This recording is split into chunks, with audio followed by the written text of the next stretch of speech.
আমি এখন দাঁড়িয়ে আছি নরসিংদী রায়পুরা উপজেলার খাকসর নামক স্থানে, যেখানে ট্রেন দুর্ঘটনায় 5 জন অজ্ঞাতের মরদেহ পাওয়া গেছে। স্থানীয়রা দেখতে পেয়ে পুলিশকে খবর দেয়। 4টা থেকে 6টার ভিতরে যে কোনো ট্রেনে তারা কাটা পড়তে পারে। আমি সকাল 7টা নাগাদ একটা খবর পেলাম যে এখান থেকে 1.5 কিলোমিটার দূরে, কিলোমিটার নাম্বার হচ্ছে 249-এর 9 থেকে 0। এখানে 5 জন লোক, অজ্ঞাতনামা 5 জন লোক ট্রেনে নিচে করে মারা যায়। এই ট্রেনটা সম্ভবত ওয়ানার, যেটাকে বলা হয় চট্টগ্রাম মেল।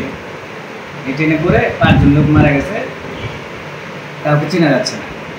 স্থানীয়রা যেটা বলছেন যে এই লোকগুলার পরিচয় আসলে স্থানীয়রা কেউ চিনতে পারছেন না।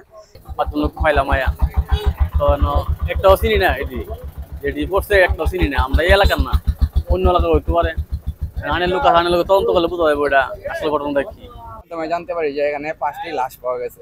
তো এখানে এসে দেখলাম আমি 5টি লাশ ট্রেনে কাটা ছিঁড়া, এটুকু আমি দেখতে পারি, কিন্তু আমাদের এলাকার না এতটুকু জানা গেছে। এবং এই অজ্ঞাত লাশগুলা পরিচয় শনাক্তে রেলওয়ে পুলিশ এবং রায়পুরা থানা পুলিশ, জেলা পুলিশ কাজ করছে। ঘটনা কখন কি হয়েছে এখনো কেউ পরিষ্কারভাবে বলতে পারতেছে না। তো আমরা বিষয়টা পরিষ্কারভাবে জানার জন্য খতিয়ে দেখব গুরুত্বের সঙ্গে। ট্রেনে কাটা পড়ে 5 জন লোক মারা গেছে, তাদের পরিচয় এখনো শনাক্ত করা যায়নি। আমরা চেষ্টা করতেছি। আপনার এই নরসিংদীর পিবিআই টিম আসছে, তারা ফিঙ্গারপ্রিন্ট নিয়ে তাদের লাশের পরিচয় শনাক্তর চেষ্টা করতেছি। আমরা লাশের শ্রোতাল করেছি, আমরা পোস্টমর্টমের জন্য পাঠিয়ে দেব।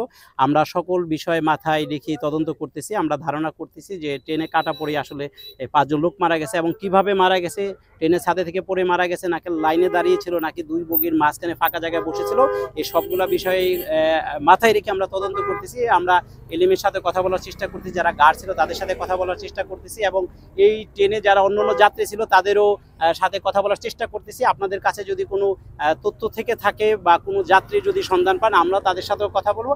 আমরা চাই যে আসলে কিভাবে ট্রেনে কাটা পড়ে মারা গেল এই বিষয়টা আমরা বের করার চেষ্টা করছি। আমাদের জেলা পুলিশও কাজ করতেছে, আমরাও কাজ করতেছি। আসলে আমরা আশা করি বের করতে পারবো যে কিভাবে দুর্ঘটনা ঘটলো। মরদেহগুলো উদ্ধারের জন্য তারা এসেছে, এবং এই মরদেহ উদ্ধার করে তারা মর্গে নিয়ে যাবে। এটাই সর্বশেষ আমরা পুলিশের কাছ থেকে জানতে পেরেছি।